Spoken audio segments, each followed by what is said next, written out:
2013년에 아침마당 출연을 하고 생태마을에 왔는데 직원들이 막 책상을 치고 날 보고 난리가 났어. 왜 그러냐 그랬더니 전화가 완전히 폭주가 되고 뭐 실시간 검색어가 1인데 어떤 할머니 하나가 전화를 해갖고 그랬다는 거예요. 오늘 출연한 신부님 이금희 아나운서하고 너무 잘 어울리니까 결혼시키라고.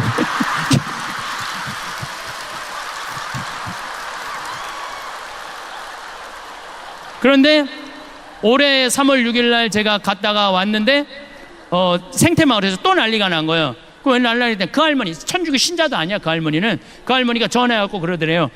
왜 아직도 따로따로 살게 놔두느냐고. 근데 이 할머니 또 전화해갖고 KBS도 다 알아. 전화해갖고 그러더래요. KBS 관계자들한테 전화해갖고 황 신부님이랑 이금희 아나운서랑 결혼시키라고. 그리고 우리 생태마을에 또 전화해갖고 이 할머니가 그러더래요. 내가 KBS 얘기해놨으니까 결혼시키라고. 그런데 아침마당에 출연하려고 그러면 새벽 4시에 평창에서 일어나야 돼요. 일어나갖고 씻고 어쩌고 저쩌고 하고 출연 뭐 1시간 전에 뭐 분장하고 뭐 머리하고 그리고 이제 출연하고 그날 포항에서 강의가 있었어요. 그 내려가는데 11시쯤 되니까 벌써 일어난 지 8시간 넘었는데 먹지도 못한 거야. 너무 배가 고파갖고 제가 감곡 IC 전주 가마솥 설렁탕 집에 잠깐 내려가서 밥 좀 먹자 우리 기사한테. 그래서 이제 밥을 이렇게 설렁탕을 시켜서 먹는데 뒤에 할아버지 3분이 이야기를 하는 거예요. 뭐라고 얘기를 하냐면은 내가 이렇게 밥을 먹는데 할아버지가 3분이 그러더라고. 오늘 아침마당에 출연한 젊은 신부 말이야. 내 얘기를 하는 거야. 내가 밥을 먹는데 뒤에서 아침마당에 출연한 젊은 신부 말이야. 그 신부가 그러는데 늙어서 갈비 먹고 싶으면 지 돈으로 사 먹으래. 근데 처음에 들었을 땐 섭섭했는데 가만히 그 신부가 말하는 걸 들어보니까 맞는 얘기들이라는 거예요. 자식들 바빠 죽겠는데 언제 늙은 부모님 매번 갈비 먹을 때마다 와서 사주냐는 거야. 그걸 어떻게 매번 입맛에 맞춰주느냐 이거야. 그러니까 늙어서 갈비 먹고 싶으면 원망할 것도 없고 서러울 것도 없고 그냥 내 돈으로 사 먹으면 되지. 그걸 안 사 먹어. 주머니에 돈이 없으면 몰라. 있는데도 안 사 먹고 참 기다려. 그럴 필요가 없다는 거예요. 그래서 우리가 지금 사 먹는 거야. 이렇게 먹으니까 괜찮지? 할아버지 세보면서 괜찮으네? 그러면서 나가는데 보는데 애꾸스를 타고 나가더라고. 애꾸스를. 무슨 얘기냐 하면은 애꾸스를 타고 다녀도 오늘 기분 나는데 우리 가서 갈비 먹자 그러면서 자기 돈으로 사 먹는 경우는 없다는 거예요. 자식 생일이나 돼야 무슨 기념일이나 돼야 그리고 가지. 평상시에 입맛 없다고 갈비 먹고 싶다고 자기 돈으로 가서 갈비 사 먹는 사람들이 그렇게 많지 않다는 거예요. 여러분들 달걀을 보면은요 유정란이 있고 무정란이 있어요.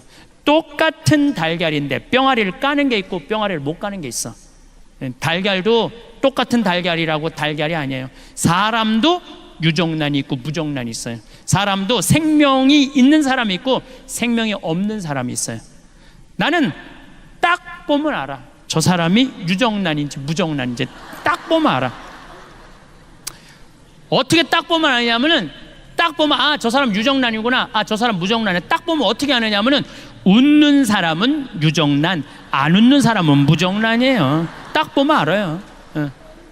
여러분들 친구들끼리 이렇게 어울려져 갖고 하루 종일 뭐 이 올림픽 공원 뭐 이런데 올림픽 공원 이렇게 막 놀고 수다 떨잖아요. 막 수다 떨 때 6명의 친구인데 5명은 막 깔깔거리고 웃는데 1명만 하루 종일 한 번도 안 웃어. 그 친구 보면 여러분 어때요? 어떤 생각 들어요? 기분 확 상해 안 상해? 걔가 무정란이에요. 걔가 무정란이에요. 안 웃는 애가 무정란이에요. 그러면은 그 친구는 왜 안 웃느냐면 그 모임이 재미가 없어서 안 웃는 게 아니에요. 이 사람은 왜 여기서도 지금 나보고 안 웃는 사람 있어. 그 사람 내 강의가 재미가 없어서 안 웃는 게 아니야. 이 사람은 왜 안 웃느냐면은 남편하고 이혼을 해 마라. 여기 앉아있지만 생각은 그 생각 갖고 있는 거예요. 남편하고 이혼을 해 마라. 자식이 하나 있는데 컴퓨터 게임을 새벽 4시까지 해. 그리고 4시까지 오후 4시까지 자 취직도 안 하고 돈도 안 벌고 4시에 일어나고 라면 먹고 또 컴퓨터 게임을 해. 걔 생각하면은요 아무리 웃긴 얘기를 들어도 웃을 수가 없어요. 근데 여러분들의 걱정하는 거에 96%는 해결할 수 없대요. 자식 컴퓨터 게임하는 자식 여러분들 해결할 수 있을 것 같아요? 해결 못해요. 자, 오늘 기분 좋게 강의 듣고 은총 많이 받았어. 오후에 뭐 치유 은사도 있어. 기분 좋게 치유까지 받았어. 근데 집에 딱 갔는데 아들놈이 여전히 컴퓨터 게임을 하는 거야. 막 컴퓨터 게임을 해. 예. 그럼 엄마가 기분 좋다가 딱 아들 보고 기분이 확 상해. 그리고 이렇게 말합니다. 나는 너만 보면 신경질이나 컴퓨터 게임 좀 그만해 이 자식아. 혼자 재미나게 하다가 엄마 보고 스트레스 받는 이 자식, 컴퓨터 게임 더 열심히 해, 엄마 보고. 그리고 엄마가 이렇게 말합니다. 차라리 이렇게 사느니 너 죽고 나 죽자. 이런 집은 해결이 안 돼요. 앞으로는 그렇게 말하지 마세요. 왜 너 죽고 나 죽어? 앞으로 이렇게 말했어요. 너 죽고 나 살자. 그냥 넌 하다가 죽어. 컴퓨터 게임 하다가 죽어. 나는 살 테니까. 그리고 여러분 이렇게 얘기하세요. 엄마 2박 3일 동안 평창 놀러 갔다 올 테니까 너 컴퓨터 게임 열심히 해. 예. 엄마 이스라엘 성지순례 10일 갔다 올 테니까 너 컴퓨터 게임 열심히 해. 그리고 또 엄마 저 제주도 이시돌 목장 갔다 올 테니까 컴퓨터, 얘가 막 컴퓨터 게임 하다가 뭐가 좋아서 저렇게 맨날 돌아다니지? 나도 한번 나가볼까? 나가는 거예요. 예. 나가는 거예요. 그런데 너 죽고 나 죽자 그러면 같이 죽는 거야. 그러니까 오늘부터 너 죽고 나 죽자 그러지 마세요. 너만 게임하다가 너만 죽어. 엄만 살 테니까. 예. 그러면 여러분들 생각을 해봐요. 여러분들 안에 생명이 없는데 애한테 어떻게 생명이 있어요? 여러분들이나 웃고 사세요. 여러분들이나 웃고 사세요. 제가 오늘 성령대에 왔으니까 특별히 얘기를 할게요. 내가 외국에 강의 많이 나가요. 많이 나가는데 대개는 신부들이 초청하는 경우는 별로 없어요. 대개 교우들이 신부님한테 아주 애고를 하는 거야. 황 신부님 모시자고. 그러니까 어떤 신부 솔직히 얘기하더라고. 신부님 오는 거 안 좋다는 거예요. 왜 안 좋으냐니까 한 번 왔다 가면 3개월 동안 내 얘기만 하면 미친대요. 내 얘기만 하면 자기는 싫대. 그런 게. 그리고 그게 무슨 마약 효과지 나중에 똑같다는 거야. 그러나 자기는 안 부른다는 거야. 그래서 이제 공항에 나가보면은 대개 신부들이 얼굴이 굳어서 나와. 자기는 원하지 않는데 교우들이 원하니까. 교우들은 반짝반짝거리는데 신부 딱 굳어. 근데 3분만 지나면요 신부님 얼굴이 다 풀려요. 3분만 지나면. 그 나중에 와갖고 교우들이 그래. 신부님 그 차 타고 오면서 신부님 막 욕하고 왔는데 어떻게 3분 만에 저 신부 얼굴이 풀렸느냐고. 신기하다고. 비법이 있어요. 나는 딱 공항에 나올 때 교우들 안 봐요. 딱 그 신부님만 딱 봐요. 딱 보는 순간 그 신부님하고 딱 눈을 마주치고 3분 동안 그냥 무조건 3분 동안 3분 지나고 나면은 다 풀려요. 웃음은 기적의 시작이에요. 웃음은 기적의 시작이에요. 여러분들 유정란 되고 싶으면은 무조건 웃으세요. 무조건. 제가 어떤 분이 와서 신부님 우리 아버지가 청각장애자예요. 근데 신부님 방송을 보고 웃어요. 그러더라고요. 아니 안 들리는데 어떻게 날 보고 웃느냐. 자기도 너무너무 신기하대. 아버지 저게 재밌어요. 그럼 막 재밌다고 그러는데 아버지가. 그래서 나도 내가 평화방송 틀어놓고 소리를 줄였어. 그 내 방송을 봤어요. 청각장애자 마음을 느껴보려고. 그랬더니 보니까 1시간 내내 나도 웃고 저 교우들은 이러면서 웃는 거야. 그러니까 그 할아버지는 그것만 봐도 좋은 거야. 웃음은 기적의 시작이에요. 웃는 얼굴에 침 못 뱉는 거예요. 그러니까 여러분들 유정란 되고 싶으면 어떻게 하셔? 웃어. 뭐 이렇게 어려워 웃는 일이. 두 번째, 유정란이냐 무정란이냐 구분법. 두 번째는 뭐냐면은 감사하느냐 감사하지 않느냐. 감사하는 사람은 유정란, 감사하지 않으면 무정란이에요. 저는 요즘 더 뼈저리게 느낍니다. 저는 제 생일 때 집에 가서 어머니 배를 붙잡아요. 어머니 배를 붙잡고 이렇게 말합니다. 배야 고마워. 네가 나를 10달 동안 여기 넣어줘갖고 내가 너무너무 행복하게 해갖고 내가 이 세상을 너무 행복하게 살고 있고 대한민국에 행복을 전해주니까 이 배가 나 깠으니까 유정란 배 아니야? 유정란 배 고마워. 배야 고마워. 그럼 84살 먹은 할머니, 우리 어머니가 이거 왜 이래? 심이 맨날 나갖고 장난친다고. 장난치는 게 아니야. 지금 이 배가 난 너무 고마워.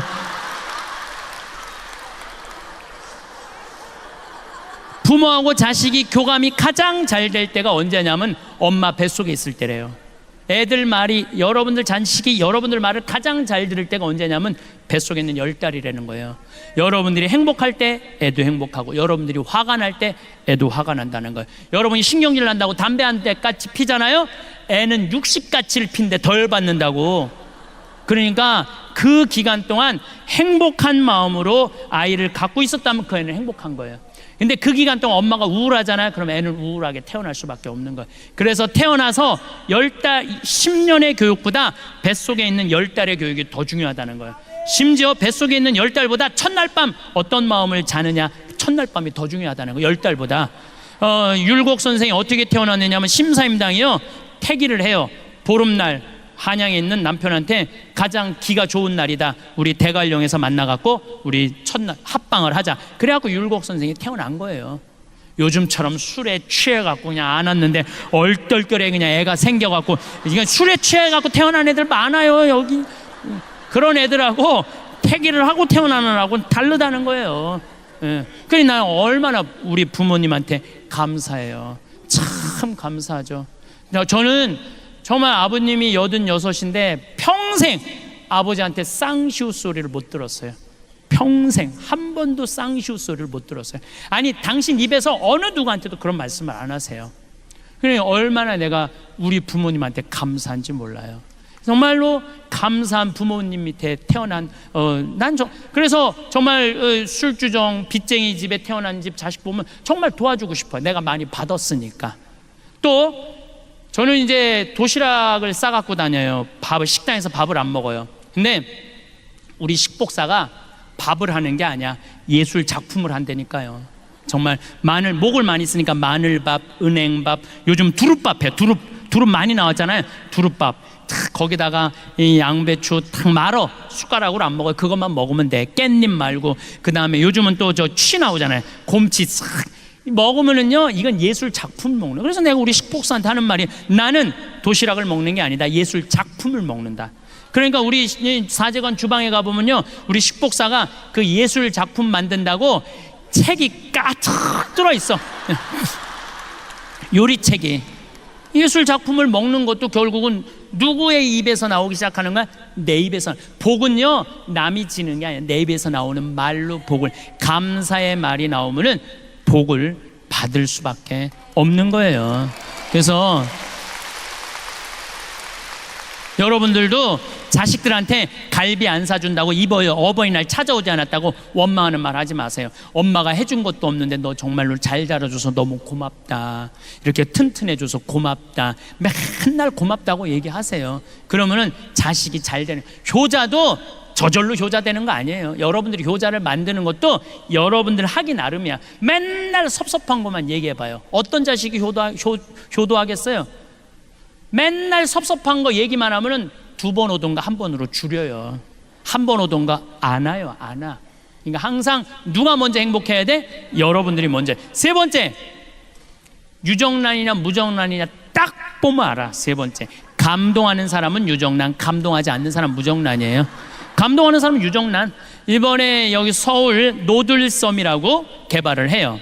서울시에서. 노들섬 알죠? 저기 세남도 성당 거기 안에 있는 섬 있죠?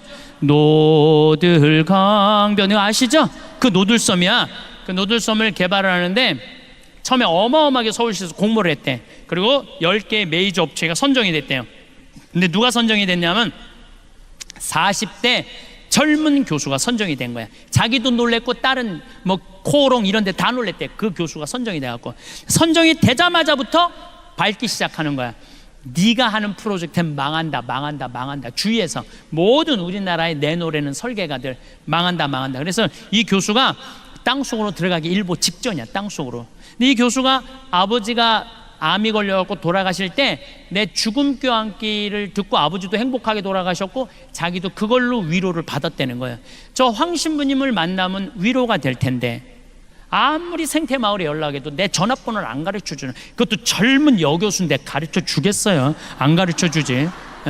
근데 마침 이 교수 큰 아버지가 안동교구 은퇴 신부님이었대요.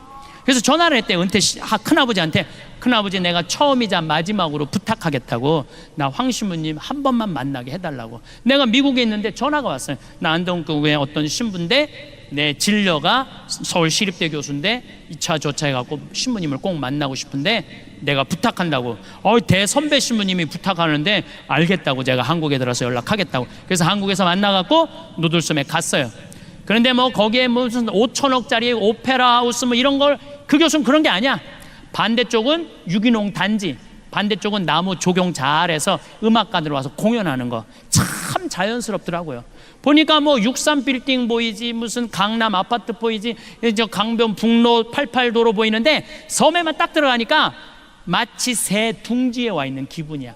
보호받는 기분이야. 그래서 40분 동안 내가 뭐라 그러냐, 여기 좋다, 여기 하면 세계적일 것 같아, 너무 좋다. 40분 동안. 그리고 이제 끝났어. 그랬더니 이 교수가 나한테 그러는 거야. 신부님 자신감이 생겼다는 거예요. 뭐가 자신감이 신부님 고견을 들으니까 자신감. 고견이랑 하나도 말한 적이 없어. 여기 좋다, 여기 잘한다, 이게 무슨 고견이야. 자기 자신감이, 확신이 생겼다는 거예요. 여러분들 1살짜리가 왜 걸어? 딱 일어났어.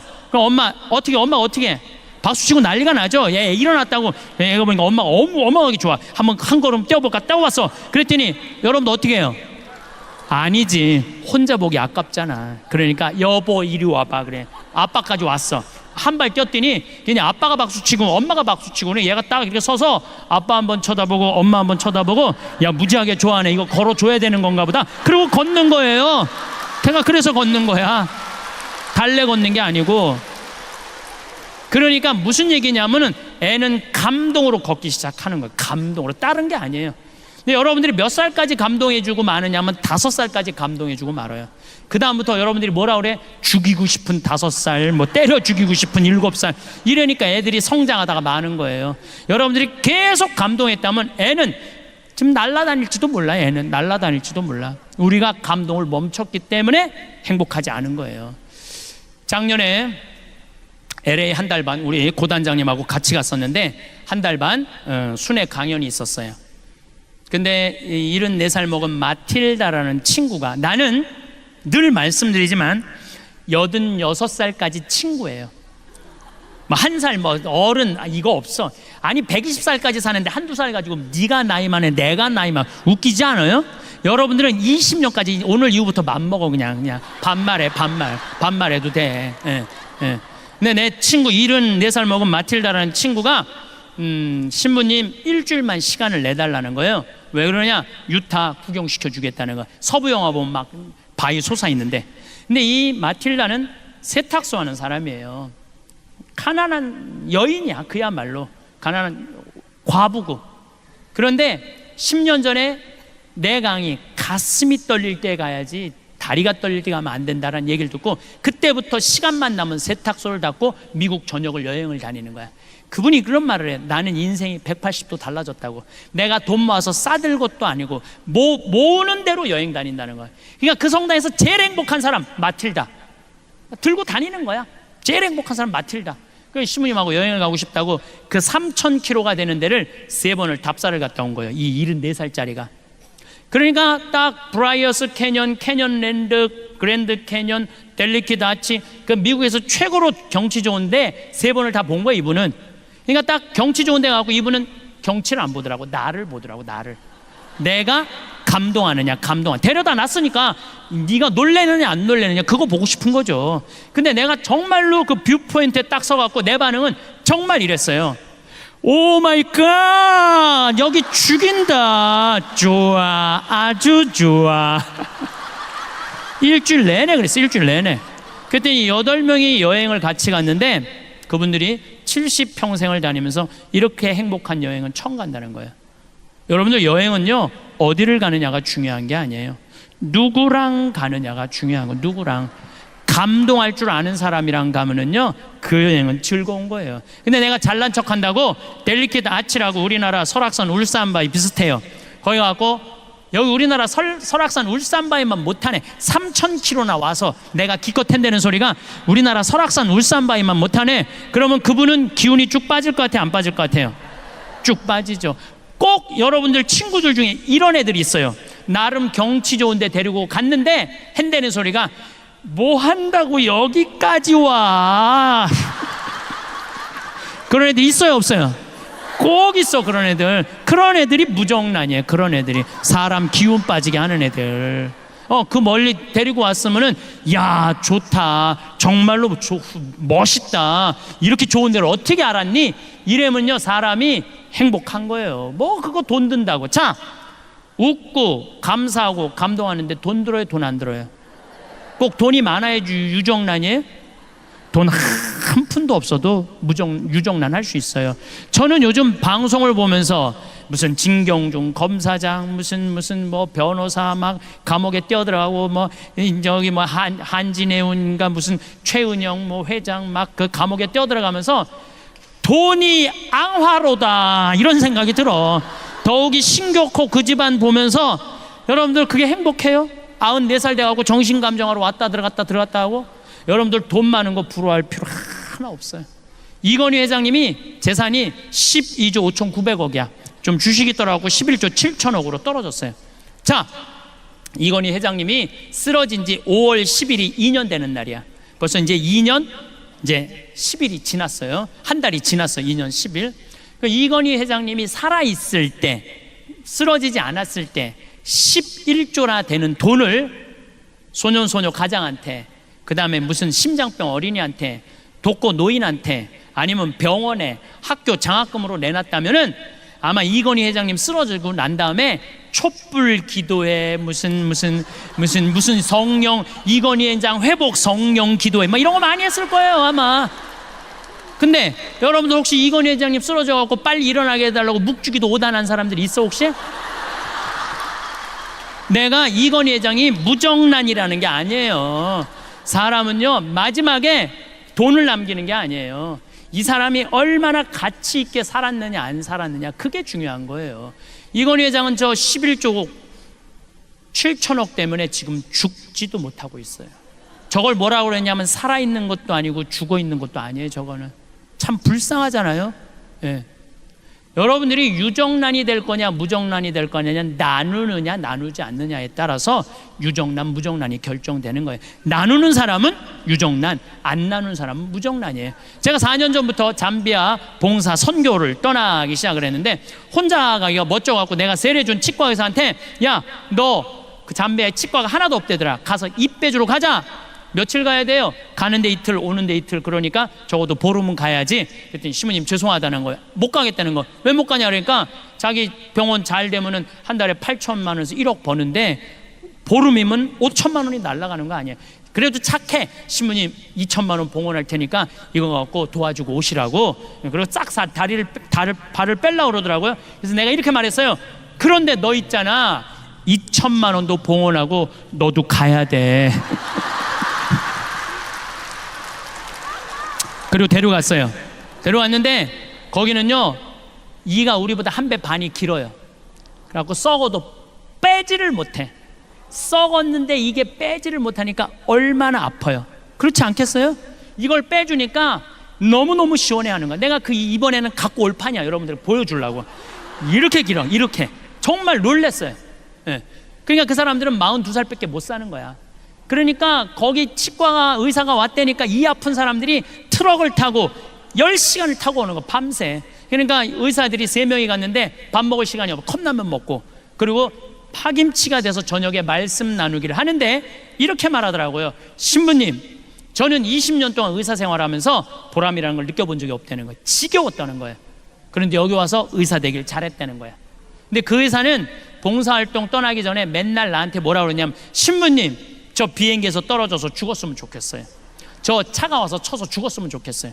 왜 그러냐? 돈 그렇게 잘 버는데 건물을 큰 거를 사놓고 그걸 해댈래냐고 그러니까 물을 안 먹고 진료를 해요. 너 왜 물을 안 먹고 진료하냐니까 화장실 가는 시간이 아까워서 물을 안 먹어. 그러니까 하루 종일 뼈가 빠지게 진료만 보는 거야. 그러니까 죽고 싶다는 거야. 여러분들, 이 세상에서 제일 무서운 단어가 뭔지 아세요?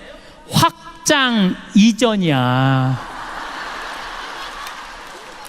아파트도 확장 이전해 갈 때 힘든 거야. 가게도 확장 이전해 갈 때 힘든 거예요. 그냥 있는 대로 살아야지 뭐 좋은 거 있다 확장 이전해. 그러니까 돈을 그렇게 큰 건물을 사놓으니까 사는 게 기쁘지가 않는 거야. 그래서 넌 인생이 그런 게 아니다. 4년 전부터 내가 그 의사한테 가르친 게 뭐냐면 먹고 마시고 노는 걸 가르쳤어요.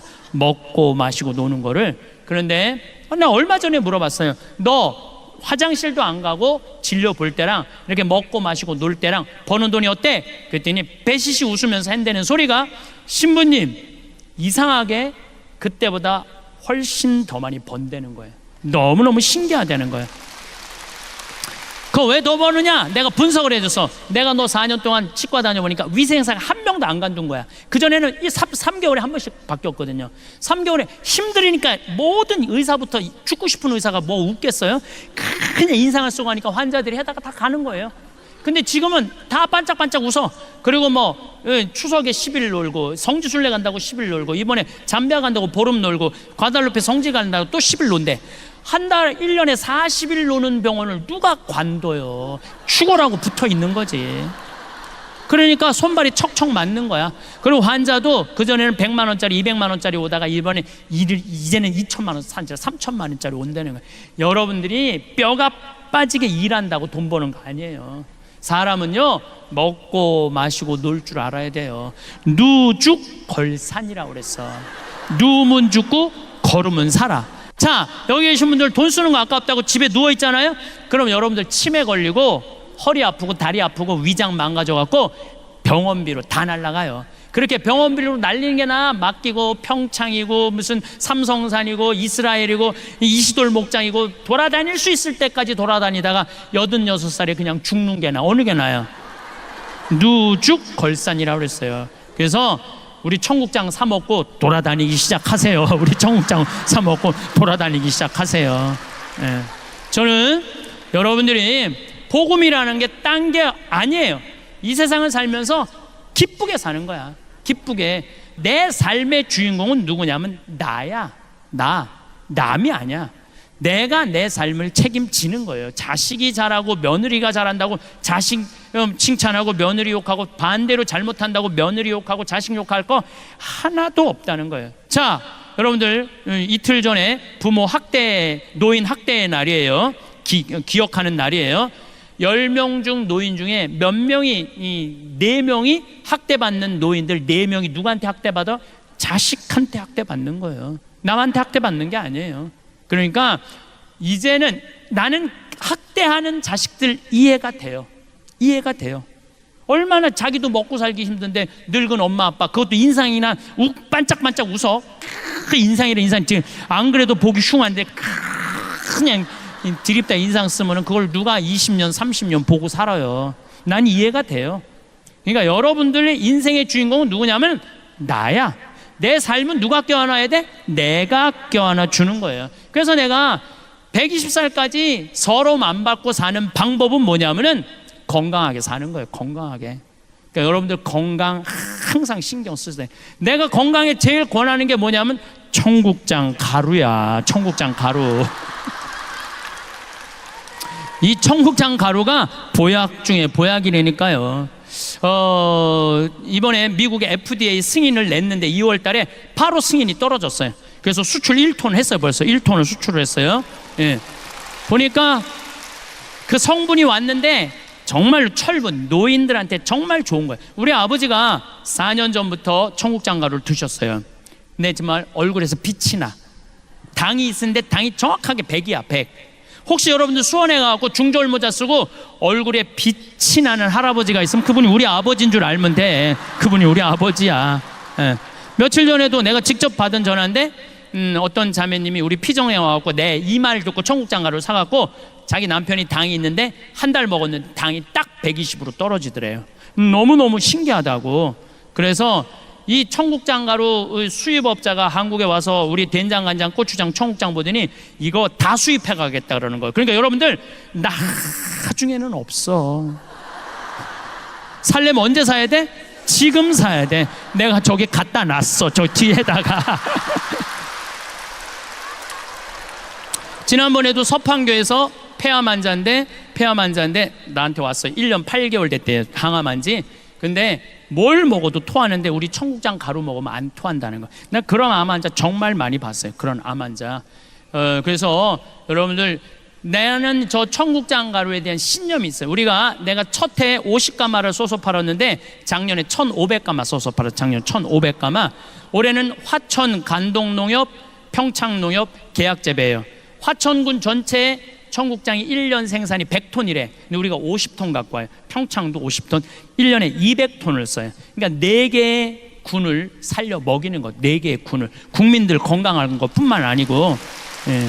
그래서 저는 청국장 가루 망가마 써서 파는 게 내 꿈이야. 망가마 써서 파는. 나는 돈 벌라고 그냥 버는 거 직원들 월급 다 줘요. 돈 버는 게 중요한 게 아니라 농촌 살리고 국민 살리고 국민들 건강하고. 제가 어제 그 글을 요즘 책 한 권 쓴다고 밤 11시까지 글을 썼는데 제가 쓴 내용이 이런 내용이에요. 어떤 내용이냐면 우리 한국은 사람 너무 많이 무시해요.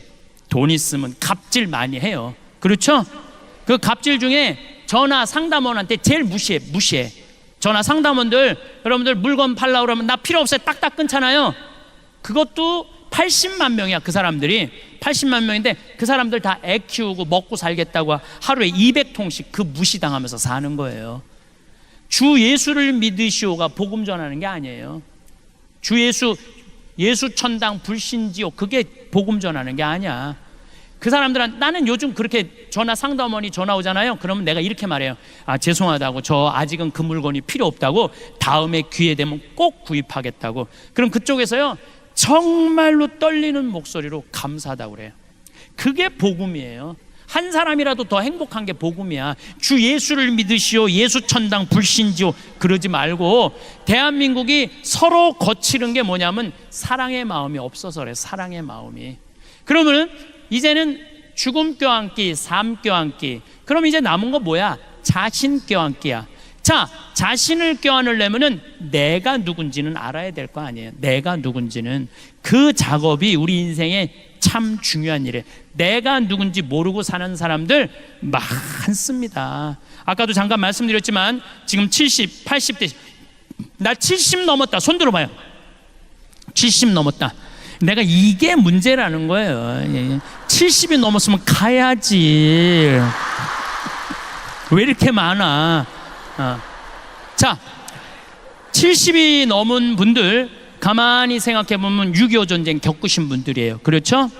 고생이란 고생은 다 하셨어.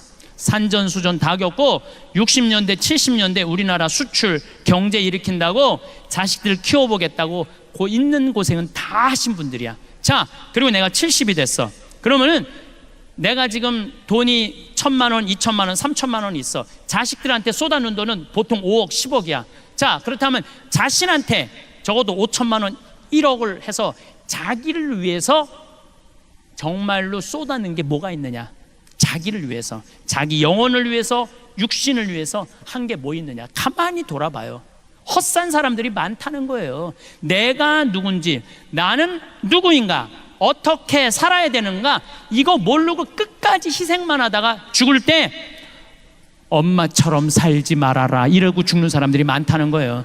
그러고 살지 마세요. 여러분들 스스로 내가 누군지 나한테 잘해주는 법을 배워야 돼. 저는 강의 나올 때 꼭 거울을 봅니다. 왜 거울을 보느냐면 머리는 잘 됐는지. 암 걸리고 나니까 머리가 엄청 빠지더라고요. 근데 다시 나긴 났는데 옛날같이 복구가 잘 안 돼. 그래갖고 머리가 이렇게 가운데가 벼갖고, 우리 집이 다 숱이 많은 집인데 나만 머리가 벼었어요. 그래갖고 머리가 이렇게 뜰 때가 많어. 그러면 이거 정리도 좀 하고. 그리고 내가 강의 나갈 때 제일 중요하게 여기는 건 바지에 이게 자꾸가 올라갔나 안 올라갔나, 이걸 제일 중요하게 해요. 바지에 자꾸가 올라갔나 안 올라갔나. 만약에 내가 바지에 자꾸가 내려가면 여러분들 어떨 것 같아? 눈은 여기 와 있고 정신은 딴 데가 있는 거. 정신은 저 신부님 저거 바지에 자꾸 내려갔네. 이거 보면은 저기까지 나오면은 더 기가 막힐 거 아니야. 이게 저기에 찍히면은. 그러니까 바지에 자꾸 올라갔는지 봐야 될 거 아니에요. 남 앞에 나설 때 나 자신을 점검하는 일은 아주 중요한 일이에요. 남 앞에 나설 때 나 자신을 점검하는 것. 내가 과연 남 앞에 나설 자격이 있는가 없는가. 뭐 내면은 둘째 치고라도 외모라도. 여러분들은 외출할 때 거울 보세요, 안 보세요? 보시죠? 파마는 잘 유지됐는지, 눈썹은 잘 그려졌는지 보시죠? 제가 2년 전에 모 기관에 강의를 가게 됐어요. 근데 거기는 나를 요청하려고 그러면 1년, 2년을 기다려야 되니까 2년 동안 나를 모시겠다고 그랬는데 2년 만에 내가 시간이 돼서 가겠다고 그러는데 딱 갔는데 이분이 딱 한눈에 나를 참 많이 기다렸던 게 한눈에 보이더라고요. 왜 딱 한눈에 알아봤느냐 하면은 화장을 어마어마하게 했어요. 얼굴에다 대고 화장을 어마어마하게 해댔어. 막 머리가 결혼식 가는 머리 있잖아. 막 보여. 막 무스가 이렇게 쫙 한 게 보여. 그리고 마스카라를 얼마나 말아 올렸는지 이게 막 거의 눈이 뒤집혀질 지경이야. 마스카라를 너무 말아 올려갖고 그 루즈도 얼마나 진하게 칠했는지 여기가 다 빨개 얼굴이. 예. 근데 이분이 바빴는지 루즈를 칠했는데 마지막 마무리를 잘못해갖고 여기가 살짝 올라왔어. 이렇게 살짝. 내가 2시 강의였는데 1시 반에 가서 커피 마시는데 30분 동안 아무것도 안 보이고 이것만 보이는 거야. 이것만 보이는 거야. 2년이 지난 지금도 그분 생각하면 이것만 생각나. 이것만. 그날은 교장 선생님, 교감 선생님 초청 강의였는데 그러고 하루 종일 이러고 다닌 거예요. 하루 종일. 그분의 불행은 뭐냐면 손님을 맞이하기 전에 자기 자신을 점검하지 않은 거죠. 근데 더 불행한 건 뭐냐 그 사무실에 8명의 장학사 선생님들이 있었는데 아무도 지적해 주지 않은 거예요. 아무도. 선생님 화장실에 가서 거울 보시고 화장 좀 고치시라고 아무도 얘기해 주지 않은 거예요. 외모는 거울을 보면 고칠 수가 있어요. 내면은 어떻게 할까? 내면은 지금 내 내면 안에 분노, 미움, 증오, 쓸데없는 욕심 이게 꽉 차 있어. 여기 안전은 있지만 그게 꽉 차 있어. 내가 들여다보지 않는 한 아무도 모릅니다. 10길 물속은 알아도 한 길 사람 속은 모르는 거예요. 오죽하면 예수님이 뭐라고 그랬어요? 남의 눈에 있는 티끌 꺼낼 생각하지 말고 네 눈에 있는 들보나 꺼내라. 그래야지 눈이 맑아져야지 세상이 보일 거 아니냐? 그러시지 않았어요? 그러니까 뭐가 중요하냐면 내 내면을 들여다보는 작업이 중요한 거예요. 소크라테스는 뭐라고 그랬냐면 너 자신을 알라 그랬어요. 노노의 증자는 뭐라고 그러냐면 성인 1일 3성 지도라고 그랬어요. 성인은 하루에 자기 자신을 반성한다고 그랬어요. 소크라테스가 펠레폰네스 전투에서 2,000명의 시신을 보고 그 자리에 딱 서버려요. 소크라테스가 낮에부터 움직이지 않고 다음날 아침까지 밤을 홀딱 새면서 인생이 뭔가, 삶이 뭔가. 그러고부터 소크라테스는 사랑에 대해서, 삶에 대해서, 자기 자신을, 그래서 마지막까지 자기 자신을 찾는 작업이 우리 인간. 그래서 소크라테스는 이런 말을 해요. 고뇌하지 않는 인간은 인간이 아니라고. 여러분들은 나 자신을 들여다보기 위해서 얼마나 많은 노력을 하고 사느냐. 정말 소크라테스처럼 한 자리에 서서 24시간을 삶을 명상하는 거 해봤는가? 지금 60에 들어선 분들, 70에 들어선 분들 앞으로 40년, 50년 더 살아야 돼요. 남은 인생을 유정란으로 살 거냐, 무정란으로 살 거냐는 누가 결정하는 것? 내가 결정하는 것. 그래서 여러분들 유정란들 되기를 바라겠습니다. 감사합니다. 우리의 삶을 더욱 깊고 풍요롭게 만드는 것은 거창한 성취가 아닐 때가 많습니다. 오히려 세상을 마주하는 작은 태도의 변화가 내면을 깨우고 생명력으로 채웁니다. 매일 아침 눈을 뜨고 하루를 시작할 때 우리는 수많은 선택의 기로에 섭니다. 어떤 마음으로 오늘을 맞이할 것인가 하는 물음은 단순해 보이지만 삶의 질을 근본적으로 바꾸어 놓는 힘을 지니고 있습니다. 삶의 생명력은 밖에서 주어지는 것이 아닙니다. 그것은 우리 안에서 솟아나는 것이며 우리가 세상과 관계 맺는 방식 속에서 자라나는 것입니다. 때로 우리는 삶이 무겁게 느껴질 때가 있습니다. 반복되는 일상 속에서 활력을 잃어버린 듯한 순간들이 찾아옵니다. 그러나 그런 때일수록 우리에게 필요한 것은 새로운 무언가를 찾아 나서는 것이 아니라 이미 우리 안에 있는 생명의 샘을 다시 발견하는 일입니다. 가장 먼저 우리의 삶은 웃음으로 그 생명력을 드러냅니다. 웃음은 경직된 마음을 풀어주고 현재의 순간을 온전히 긍정하고 있다는 신호입니다. 얼굴에 번지는 미소는 내면의 평화와 기쁨이 밖으로 흘러나오는 것이며 어두운 생각의 고리를 끊어내는 가장 단순하고도 강력한 힘을 지니고 있습니다. 웃음은 억지로 만들어지지 않습니다. 그것은 마음이 가벼워질 때 자연스럽게 피어나는 꽃과 같습니다. 우리는 종종 웃음을 잃어버립니다. 걱정과 근심이 마음을 채우고 해결해야 할 일들이 머릿속을 가득 메울 때 웃음은 사치처럼 느껴지기도 합니다. 하지만 바로 그런 순간에 웃음이 더욱 필요합니다. 웃음은 단순히 기분 좋은 상태의 결과물이 아닙니다. 그것은 삶을 대하는 태도이자 세상을 바라보는 관점입니다. 무거운 상황 속에서도 가벼움을 발견하는 능력이며 완벽하지 않은 현실을 있는 그대로 받아들이는 여유입니다. 웃음이 있는 삶은 유연합니다. 예상치 못한 일이 생겨도 쉽게 부러지지 않고 어려움 앞에서도 균형을 잃지 않습니다. 웃음은 우리 자신을 너무 심각하게 받아들이지 않게 하며 실수와 부족함도 삶의 일부로 받아들일 수 있게 합니다. 이것은 무책임한 태도가 아닙니다. 오히려 삶의 본질을 깊이 이해하는 성숙한 자세입니다.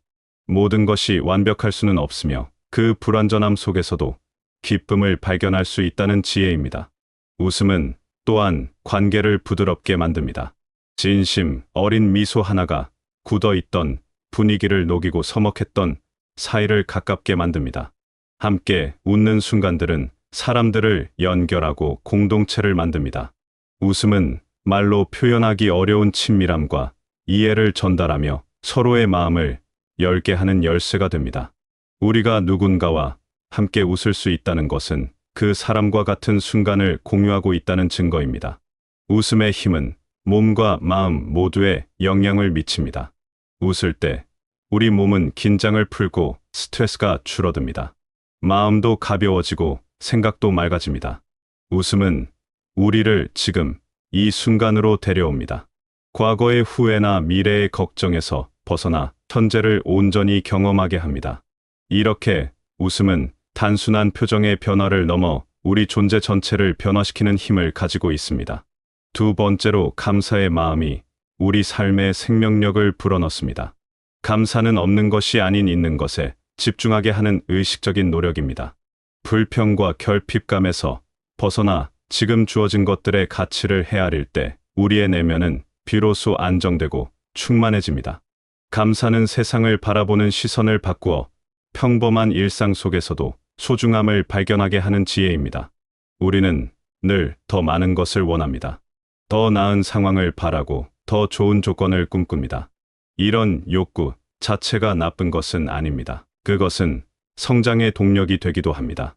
하지만 끊임없이 부족함만을 느끼며 산다면 우리는 결코 만족을 경험할 수 없습니다. 아무리 많이 가져도 여전히 텅 빈 느낌을 받게 됩니다.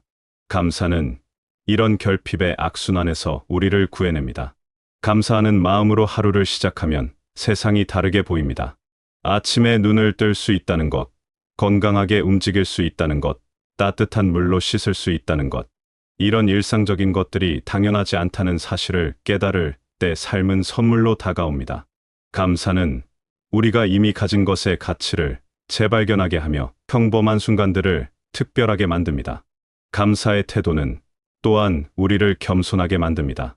우리가 누리는 것들이 오롯이 우리만의 힘으로 이루어진 것이 아님을 인정하게 됩니다. 수많은 사람들의 노력과 자연의 은혜와 예측할 수 없는 운이 함께 작용하여 지금의 우리를 만들었습니다. 이런 깨달음은 우리를 더 큰 흐름의 일부로 느끼게 하며 세상과의 연결감을 강화합니다. 감사는 마음의 여유를 만듭니다. 지금 가진 것에 만족할 수 있을 때 우리는 조급함에서 벗어납니다. 남과 비교하며 초조해하지 않고 내 속도로 나의 길을 걸어갈 수 있습니다. 이것은 성장을 포기하는 것이 아니라 건강한 방식으로 성장할 수 있는 토대를 마련하는 것입니다. 감사하는 마음이 있을 때 우리는 더 지속 가능하고 행복한 방식으로 앞으로 나아갈 수 있습니다. 감사는 또한 우리의 관점을 바꿉니다. 같은 상황도 감사의 눈으로 보면 전혀 다르게 느껴집니다. 비가 오면 불편하다고 생각할 수도 있지만 대지를 적시는 은혜로 볼 수도 있습니다. 몸이 불편하면 고통스럽지만 그만큼 건강의 소중함을 깨닫는 기회가 되기도 합니다. 감사는 모든 경험 속에서 의미를 찾아내는 능력입니다. 세 번째로 감동하는 능력이 우리 삶에 활력을 줍니다. 아름다운 풍경, 따뜻한 말 한마디, 작은 친절의 마음이 움직이는 것은 우리의 정신이 살아있다는 증거입니다. 무뎌지고 다친 마음으로는 세상의 다채로운 의미를 느낄 수 없습니다. 쉽게 감동하는 마음은 세상과 우리 자신을 깊이 연결하며 삶에 대한 경이로움을 잃지 않게 하는 힘이 됩니다. 살다 보면 우리 마음은 자연스럽게 굳어집니다. 비슷한 일들이 반복되면서 신선함이 사라지고 많은 것들이 익숙해집니다. 처음 보았을 때의 놀라움과 첫 경험의 떨림은 점차 무뎌집니다. 이것은 어쩔 수 없는 일처럼 보이지만 사실 선택의 문제입니다. 우리는 의식적으로 감동하는 능력을 유지할 수 있습니다. 감동은 열린 마음에서 시작됩니다. 이미 다 안다고 생각하지 않고 매번 새롭게 바라보려는 자세에서 비롯됩니다. 수없이 보았던 하늘도 오늘의 하늘은 어제와 다릅니다. 늘 마주치는 사람도 오늘 그 사람의 표정과 목소리에는 새로운 무언가가 담겨 있습니다. 이런 미묘한 차이들을 알아차리고 거기서 의미를 발견할 때 우리는 감동합니다. 감동하는 마음은 우리를 현재에 머물게 합니다. 과거의 기억이나 미래의 계획에 빠져 있을 때 우리는 지금 눈앞의 아름다움을 놓칩니다. 하지만 온전히 지금 이 순간에 집중할 때 평범해 보이던 것들이 빛을 발합니다. 바람에 흔들리는 나무잎의 움직임, 멀리서 들려오는 새소리, 창문으로 들어오는 햇살의 따스함, 이런 것들이 우리 마음을 움직입니다. 감동은 또한 공감의 능력과 연결되어 있습니다. 다른 사람의 이야기에 진심으로 귀 기울이고 그들의 감정을 함께 느낄 수 있을 때 우리는 감동합니다. 누군가의 작은 친절에 마음이 따뜻해지고 어려움을 이겨낸 사람의 이야기에 용기를 얻습니다. 이런 감동들은 우리를 더 풍부한 인간으로 만들며 삶을 더 깊이 이해하게 합니다. 감동하는 능력을 잃지 않는 것은 삶에 대한 호기심을 유지하는 것입니다. 세상에는 여전히 배울 것이 많고 경험할 것이 많으며 느낄 것이 많다는 믿음입니다. 이런 태도는 우리 마음을 생생하게 유지합니다. 감동은 삶을 단조롭지 않게 만들고 매일을 새롭게 만드는 비결입니다. 감동은 우리에게 영감을 줍니다. 아름다운 것을 보고 느낄 때 우리 안에서 무언가가 깨어납니다. 창조의 욕구가 생기고 표현하고 싶은 마음이 솟아납니다. 감동은 수동적인 상태가 아니라 능동적인 에너지를 만들어냅니다. 이 에너지가 우리를 움직이게 하고 새로운 시도를 하게 만듭니다. 마지막으로 내면의 생명력은 자연스럽게 나눔으로 이어집니다. 진정한 나눔은 단순히 물질을 건네는 행위를 넘어 자신의 기쁨과 에너지를 타인에게 흘려보내는 것입니다. 웃음과 감사, 감동으로 채워진 풍요로운 내면은 저절로 주변을 이롭게 하며 이 과정을 통해 우리의 삶은 더욱 충만한 의미를 얻게 됩니다. 나눔은 의무감이나 도덕적 압박에서 시작되지 않습니다. 그것은 내면의 풍요로움이 자연스럽게 넘쳐 흐르는 것입니다. 마치 가득 찬 그릇에서 물이 흘러넘치듯이 우리 안이 충만할 때 자연스럽게 나누게 됩니다. 억지로 짜내는 나눔은 오래가지 못하고 우리 자신을 지치게 만듭니다. 하지만 넘치는 마음에서 우러나오는 나눔은 기쁨이 됩니다. 나눔에는 여러 형태가 있습니다. 물질적인 것을 나눌 수도 있고 시간을 나눌 수도 있습니다. 관심과 경청을 나눌 수도 있고 지혜와 경험을 나눌 수도 있습니다. 미소를 나누고 격려를 나누고 위로를 나눕니다. 이 모든 나눔은 가치가 있으며 누군가의 삶에 빛이 됩니다. 나눔의 크기가 중요한 것이 아닙니다. 그 안에 담긴 진심이 중요합니다. 나눔은 주는 사람과 받는 사람 모두를 풍요롭게 만듭니다. 누군가에게 도움이 되었을 때 우리는 삶의 의미를 느낍니다. 내가 이 세상에 긍정적인 영향을 미칠 수 있다는 사실이 우리에게 힘을 줍니다. 나눔은 우리를 고립에서 벗어나게 하고 더 큰 공동체의 일원임을 느끼게 합니다. 우리는 혼자가 아니며 서로 연결되어 있다는 것을 확인합니다. 나눔의 아름다움은 그것이 순환한다는 데 있습니다. 우리가 나눈 것은 어떤 형태로든 다시 돌아옵니다. 직접적인 보답이 아니더라도 나눔의 행위 자체가 우리 마음을 밝게 만들고 삶을 의미 있게 만듭니다. 그리고 우리가 베푼 친절이 다른 사람에게 전해지고 그것이 또 다른 사람에게 이어지면서 작은 파동이 큰 물결이 됩니다. 나눔은 또한 우리 자신에 대한 믿음을 강화합니다. 줄 수 있는 사람은 풍요로운 사람입니다. 내가 가진 것이 충분하다고 느낄 때 나눌 수 있습니다. 나눔을 통해 우리는 결핍이 아닌 풍요의 관점에서 살게 됩니다. 이것은 실제로 우리가 가진 양과는 별개입니다. 적게 가지고 있어도 풍요로운 마음으로 나눌 수 있고 많이 가지고 있어도 결핍감에 움켜질 수 있습니다. 나눔은 우리를 성장시킵니다. 타인을 위해 무언가를 할 때 우리는 자신의 한계를 넓히고 새로운 능력을 발견합니다. 다른 사람의 필요를 이해하려 노력하면서 우리의 시야는 넓어지고 공감 능력은 깊어집니다. 나눔은 우리를 더 나은 사람으로 만드는 수련의 과정입니다. 이 네 가지 태도는 서로 긴밀하게 연결되어 있습니다. 웃음은 감사를 낳고 감사는 감동을 깊게 하며 감동은 나눔으로 이어집니다. 그리고 나눔은 다시 우리에게 웃음을 가져다 줍니다. 이것은 선순환입니다. 한 가지를 실천하면 자연스럽게 다른 것들도 따라옵니다. 억지로 모든 것을 한꺼번에 하려고 애쓸 필요가 없습니다. 하나씩 천천히 우리 삶에 받아들이면 됩니다. 우리의 삶은 이런 작은 태도들의 축적입니다. 매일매일의 선택이 모여 한 해를 만들고 한 해가 모여 우리 인생을 이룹니다. 거창한 계획이나 극적인 변화가 아니라 일상 속의 작은 실천들이 삶의 질을 결정합니다. 아침에 일어나 미소 짓기, 하루를 돌아보며 감사할 거리 찾기, 작은 것에 마음 열기, 누군가에게 따뜻함 전하기, 이런 단순한 일들이 쌓여 생명력 넘치는 삶을 만듭니다. 중요한 것은 완벽함이 아니라 방향입니다.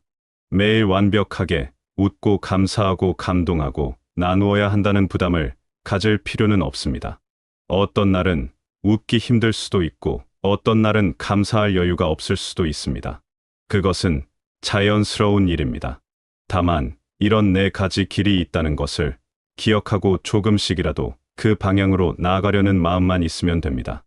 때로 우리는 삶이 버겁게 느껴질 때가 있습니다. 모든 것이 잘 풀리지 않는 것 같고 앞이 보이지 않는 것 같습니다. 그럴 때일수록 이 네 가지를 떠올려 보시기 바랍니다.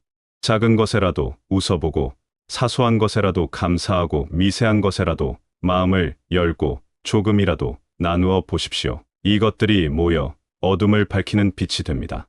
여러분의 삶이 이미 충분히 가치 있고 아름답다는 것을 기억하시기 바랍니다. 더 나은 사람이 되기 위해 자신을 혹독하게 몰아붙일 필요가 없습니다. 다만 이미 여러분 안에 있는 생명력을 일깨우고 그것이 자연스럽게 흐르도록 허용하면 됩니다. 웃음과 감사와 감동과 나눔은 특별한 사람만이 할 수 있는 것이 아닙니다. 누구나 할 수 있는 것이며 바로 지금 이 순간부터 시작할 수 있는 것입니다. 삶은 우리가 생각하는 것보다 훨씬 더 넓고 깊습니다. 우리가 아직 경험하지 못한 기쁨이 있고 발견하지 못한 의미가 있습니다. 이 네 가지 태도는 그런 풍요로움으로 향하는 문을 여는 열쇠입니다. 문을 열고 들어가면 거기에는 생명력이 넘치는 세계가 펼쳐져 있습니다. 그 세계는 멀리 있지 않습니다. 바로 지금 여기 우리의 일상 속에 존재합니다. 여러분의 하루하루가 이런 작은 기쁨들로 채워지고 그 기쁨이 주변 사람들에게도 전해져 더 밝고 따뜻한 세상을 만드는데 보탬이 되시길 바라겠습니다.